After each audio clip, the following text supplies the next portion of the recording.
경기도 파주 삼능공원 안쪽으로 깊이 들어가면 나란히 놓인 두 개의 능이 있습니다. 한 사람은 17에 또 한 사람은 19에 세상을 떠났습니다. 꽃이 피기도 전해진 두 소녀의 이름은 역사 속에서 늘 아버지의 딸로 왕의 비로만 불렸고 그 짧은 생이 얼마나 고단했는지는 단 한 번도 제대로 이야기된 적이 없습니다. 두 사람 모두 같은 아버지의 딸이었고 같은 왕실의 문을 통과했으며 같은 방식으로 소멸해 갔습니다. 한 사람이 궁에서 죽어나간 지 6년 후 그 길을 고스란히 되짚어 동생이 들어갔습니다. 언니가 어떻게 됐는지 알면서도 아버지의 결정 앞에서 12살 아이는 가마에 올라야 했습니다. 이 이야기의 중심에는 조선 최고의 권신 한명회가 있습니다. 그는 두 딸을 왕실로 밀어넣었고 왕을 직접 골라 앉혔으며 두 번이나 왕의 장인이 됐습니다. 그러나 실록 어디에도 딸의 죽음 앞에서 그가 울었다는 기록은 없습니다. 권력의 무게가 두 소녀를 짓눌렀고 그 아버지는 끝내 슬퍼하는 아버지로 역사에 남지 못했습니다. 지금부터 그 두 사람의 이야기를 아버지의 기록이 아닌 두 소녀의 시선으로 처음부터 다시 따라가 보겠습니다. 한명회라는 인물을 제대로 이해하려면 그가 어떤 출발선에서 시작했는지를 먼저 봐야 합니다. 그는 과거도 제때 붙지 못했고 젊은 시절 오랫동안 변변한 관직 하나 없이 주변부를 맴돌았습니다. 그 시절의 굴욕과 천시가 그의 내면 깊은 곳에 새겨졌고 그 상처는 이후 그가 권력을 향해 달려갈 때 가장 강력한 연료가 됩니다. 수양대군의 눈에 띄어 계유정난에 가담한 뒤 한명회의 인생은 완전히 다른 궤도로 올라섰습니다. 단종을 몰아내는 일을 설계했고 세조가 왕위에 오르는 과정에서 핵심 역할을 맡았으며 그 공로로 일순간에 조선 최고의 권신 자리에 올랐거든요. 하지만 그것으로 충분하지 않았습니다. 성종실록 졸기에는 그를 이렇게 기록합니다. 화려한 것을 좋아하고 과실을 즐겼으며 재물을 탐하고 여색을 좋아하였다. 이 짧은 문장이 한명회라는 인간의 본질을 압축하고 있습니다. 그는 자신이 쌓은 권력을 자식 세대까지 연장하려 했고 그 수단으로 택한 것이 바로 혼인이었습니다. 정실부인 민씨 사이에서 일남 사녀를 두었는데 그 자식들 모두가 아버지의 계획 속에서 각자의 역할을 부여받았습니다. 첫째 딸은 당대 최고의 권신 영의정 신숙주의 장남 신주에게 보냈고 둘째 딸은 세종의 외손자 윤반에게 시집 보내며 왕실과의 연결고리를 하나씩 만들어 갔습니다. 왕실 바깥에서 가장 힘있는 가문들과 먼저 손을 잡은 겁니다. 그러나 그것으로는 부족했습니다. 그의 눈은 이미 그 너머를 보고 있었거든요. 셋째 딸이 태어난 것은 1445년 음력 1월 16일이었습니다. 어머니는 황여부인 영민씨로 내외 모두 당대 최고의 문벌 집안이었습니다. 그렇게 태어난 아이가 역사의 전면에 화려하게 등장하는 것은 1460년의 일입니다. 나이 16, 세자빈으로 간택된 것입니다. 간택 행렬은 화려했고 왕실의 축하는 요란했지만 그 가마 안에 앉은 16살 소녀가 무슨 생각을 했는지는 아무도 기록하지 않았습니다. 그녀의 남편이 될 사람은 세조의 둘째 아들 해양대군 훗날 예종이 되는 인물이었습니다. 당시 세자는 세자빈보다 5살 어린 11살이었습니다.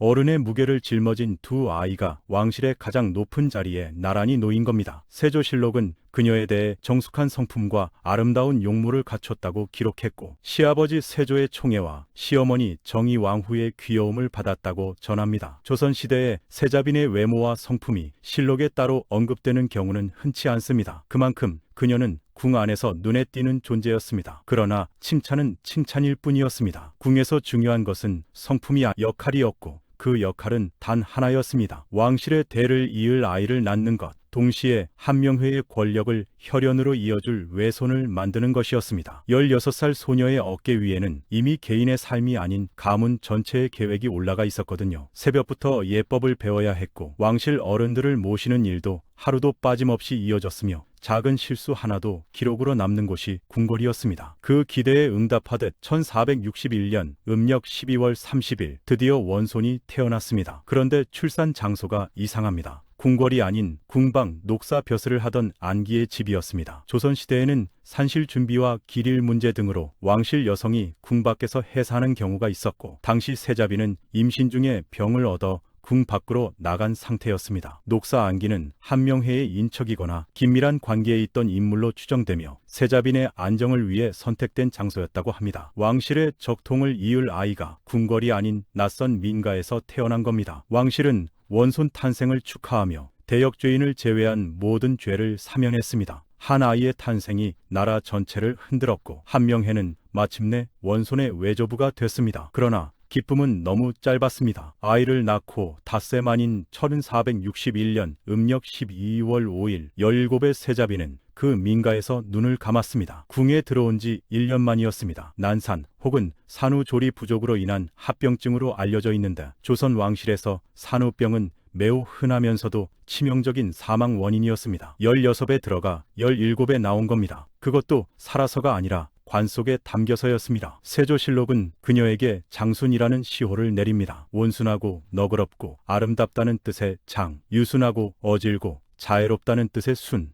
살아있을 때 그토록 총애하던 며느리에게 죽고 나서야 그 이름을 붙여준 겁니다. 장순왕후. 그 이름은 아름다웠지만 그것을 받을 사람은 이미 세상에 없었습니다. 셋째 딸이 낳은 아들, 훗날 인성대군으로 불리게 될 그 원손의 아명은 똥분이었다고 전해집니다. 조선시대에는 천한 이름을 붙이면 귀신이 데려가지 않는다고 믿었습니다. 무병장수하라는 절박한 바람을 담은 이름이었습니다. 그러나 그 이름도 소용없었습니다. 1463년 음력 10월 인성대군이 품질을 앓더니 다음날 새벽 눈을 감았습니다. 두 돌도 채 되지 않은 나이였습니다. 어머니가 죽은 지 2년도 안 돼 아이마저 따라간 겁니다. 무병장수하라고 똥이라는 이름까지 붙여줬던 아이가 그렇게 사라졌습니다. 이 비극 앞에서도 한명회는 멈추지 않았습니다. 셋째 딸을 잃고 2년도 채 지나지 않아 외손자마저 떠나보냈지만 그는 이미 다음 수를 두고 있었습니다. 1467년 당시 12살이던 막내딸을 자을상군과 혼인시킵니다. 여기서 한 가지 짚고 넘어가야 할 부분이 있습니다. 셋째 딸은 세조의 아들 예종과 혼인했으니 세조 기준으로는 며느리입니다. 그런데 막내딸은 세조의 손자 자을상군과 혼인했으니 세조 기준으로는 손자 며느리가 됩니다. 그렇다면 친언니인 셋째 딸은 막내딸에게 무엇이 됩니까? 친언니이면서 동시에 시숙모가 됩니다. 실록에는 이런 표현이 등장합니다. 제부이자 시조카인 성종이 왕위에 오른 뒤 그녀를 장순왕후로 추존했다. 제부이자 시조카, 그 한 문장이 당시 왕실의 뒤틀린 관계를 그대로 압축하고 있습니다. 이것은 당시 한명회의 권세가 왕실에 지켜온 법도마저 흔들 만큼 막강했음을 보여주는 증거이기도 합니다. 막내딸이 겨우 6살이었을 때 언니 장순왕후는 17의 나이로 세상을 떠났습니다. 궁궐이 어떤 곳인지 이미 눈으로 보고 귀로 들은 아이였습니다. 그럼에도 그녀는 12살의 나이에 가마에 올랐습니다. 언니가 죽어나온 그 궁으로 아버지의 권력을 위해 다시 들어가야 했습니다. 남편이 될 자을상군의 나이는 11살, 그녀보다 1살 어렸습니다. 두 아이가 왕실의 무게를 짊어진 채 부부가 된 겁니다. 그렇게 세월이 흘렀습니다. 그리고 1469년 20의 나이로 예종이 갑작스럽게 세상을 떠났습니다. 즉위한 지 15개월 만이었습니다. 발에 세균이 침투해 봉화징염으로 번졌고 결국 폐혈증으로 악화됐습니다. 예종은 스스로 형수인 인수대비 앞에서 버선을 벗어 썩어가는 발을 보여주며 말했습니다. 나는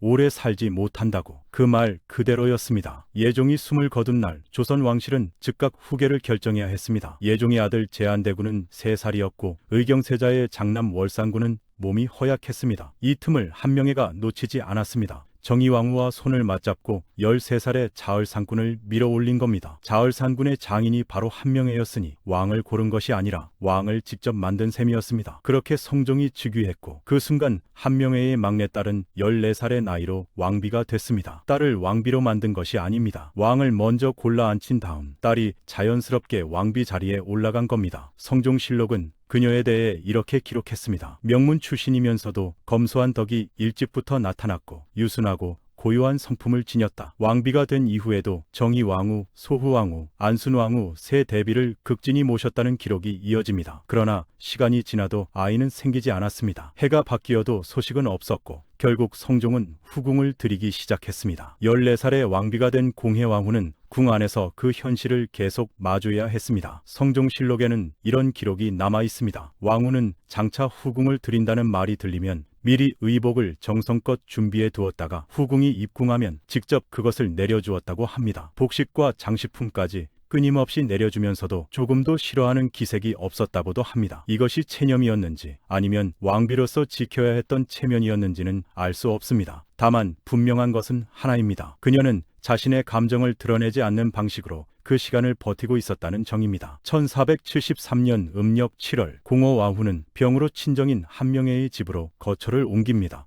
구체적인 병명은 기록에 명시되지 않았으나 만성적인 질환으로 알려져 있습니다. 성종은 하루 걸러 처가를 찾아 상태를 살폈고 잠시 회복되어 궁으로 돌아왔지만 그해 12월 다시 병이 깊어졌습니다. 1474년 음력 3월 공해왕후는 창덕궁 구연전으로 처소를 옮겨달라고 스스로 청합니다. 이미 자신이 회복되지 못할 것을 어느 정도 알고 있었던 것으로 보입니다. 성종과 새 대비는 날마다 구연전을 찾았고 한명회와 어머니 민씨 역시 입궐에 병을 돌봤습니다. 하지만 차도는 없었습니다. 며칠째 밥을 굶은 부모를 본 공해왕후가 마지막으로 말했습니다. 죽고 사는 데에는 천명이 있으니 영삼전을 여의고 끝내 효도를 다하지 못하여 근심을 끼치는 것을 한탄할 뿐입니다. 그 말을 끝으로 1474년 음력 4월 15일 공해왕후는 창덕궁 구연전에서 숨을 거뒀습니다. 19이었습니다. 성종은 시호를 직접 골랐습니다. 공경하고 유순하게 윗사람을 섬겼다는 뜻의 공, 너그럽고 부드러우며 인자하다는 뜻의 해, 공해왕후. 후궁들에게 손수 옷을 지어내리던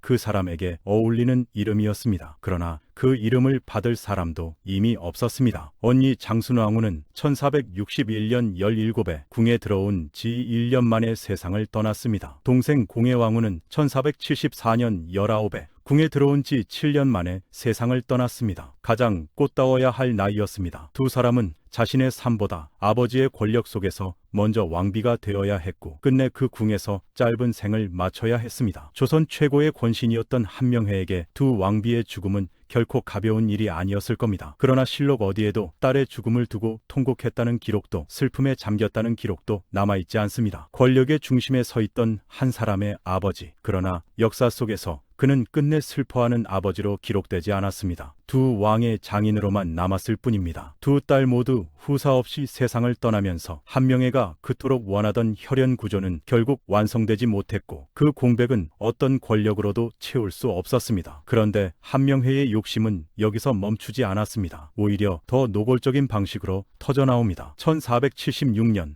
나이 62의 한명회는 한강가에 정자를 짓고 이를 압구정이라 이름 붙입니다. 압구정 낙성식 날에는 성종을 비롯한 조정 대신들이 직접 참석해 앞다투어 시를 지어 축하했습니다. 당시 한강가에는 왕실 소유의 정자만 있었는데 신하의 신분으로 최고의 조망을 차지한 것 자체가 이미 파격이었습니다. 한명회는 스스로를 이렇게 자평했습니다. 젊어서는 종묘와 사직을 위해 몸을 바치고 늙어서는 강가에 누워 세상을 관조한다. 그러나 그는 끝내 은퇴하지 못했습니다. 압구정에 앉아서도 권력의 끈을 놓지 않았고 이곳은 조정의 문인들인들이 찾아와 시를 지었으며 그 이름은 명나라까지 알려졌습니다. 평온해 보였지만 그 평온은 오래가지 않았습니다. 1481년이었습니다. 조선을 방문한 명나라 사신이 성종에게 압구정을 직접 보고 싶다고 요청했습니다. 한명회는 사신을 압구정에서 맞이하기로 하면서 왕실의 허가 없이 용봉 차이를 압구정에 설치하려 했습니다. 용과 봉황 문양이 새겨진 왕실 전용 천막으로 왕만 쓸 수 있는 물품이었습니다. 성종실록 졸기에 기록된 그 문장이 바로 이 순간을 설명합니다. 화려한 것을 좋아하고 과시를 즐겼다. 바로 이것이 화근이 된 겁니다. 성종은 허락하지 않았습니다. 사적인 자리에서 왕실 의례의 물품을 쓸 수 없다는 이유였고 대신 접대 장소를 다른 곳으로 옮기라고 명했습니다. 그러자 한명회가 자리를 박차고 일어났습니다. 얼굴이 붉어졌다고 기록은 전합니다. 이 일을 계기로 사헌부 등 대관들이 즉각 상소를 올렸고 결국 1481년 성종의 명에 의해 압구정은 철거됩니다. 강가에 세워졌던 정자, 갈매기를 벗삼겠다던 그 공간은 자신의 욕심 때문에 그렇게 사라졌습니다. 탄핵은 여기서 끝나지 않았습니다. 사적인 장소에서 국가에 공식 접대를 하려 했다는 이유로 대간의 탄핵이 1485년까지 이어졌습니다. 이 사건은 성종이 조정의 실권을 쥐고 있던 훈구 대신 한명회를 견제하고 왕권을 강화하는 결정적인 분기점이 됩니다. 결국 한명회의 모든 관직이 삭탈됩니다. 야사에는 이 소식을 들은 한명회가 분을 이기지 못하고 도끼로 자신의 정강이를 내리찍었다고 전합니다. 왕의 장인이자 정권의 핵심이었던 인물이 결국 자신이 만든 공간과 함께 정치적 무대에서 밀려난 겁니다. 삭탈관직 후 얼마 지나지 않은 1487년 한명회는 73세 나이로 사망했습니다. 그는 임종 자리에서도 마지막까지 정치가였습니다. 성종의 지시로 병문안을 온 승지에게 마지막 말을 남겼습니다. 마무리를 처음처럼 신중하게 해야 한다. 자신의 정치 인생을 돌아보며 남긴 유언이었습니다. 한명회의 임종 소식을 들은 성종은 매우 슬퍼하며 즉시 승지를 보내 조의를 표했고 그가 세상을 떠난 후에는 조석을 내리고 장례를 파격적으로 예우했습니다. 그러나 그 기록 어디에도 먼저 죽어간 두 딸 이야기는 남아있지 않습니다. 그렇게 한 시대를 대표했던 권신의 삶이 기록 속에서 정리됩니다. 그런데 이야기는 여기서 끝나지 않습니다. 시간이 흘러 1504년 연산군이 갑자사화를 일으킵니다. 패비 윤씨 사건과 관련된 인물들을 대상으로 한 대규모 숙청이었고 관련자 200여 명 이상이 처벌되는 것으로 이어졌습니다. 이 과정에서 이미 사망한 인물들까지 조사 대상에 포함됩니다. 한명회 역시 그 대상 중 하나였습니다. 무덤이 열렸고 관이 꺼내졌으며 시신의 훼손이 이루어졌다는 기록이 남아있습니다. 연산군 일기 1504년 5월 11일 기사에 전해지는 내용입니다. 부관 참시 살아서 싼 권력이 죽어서도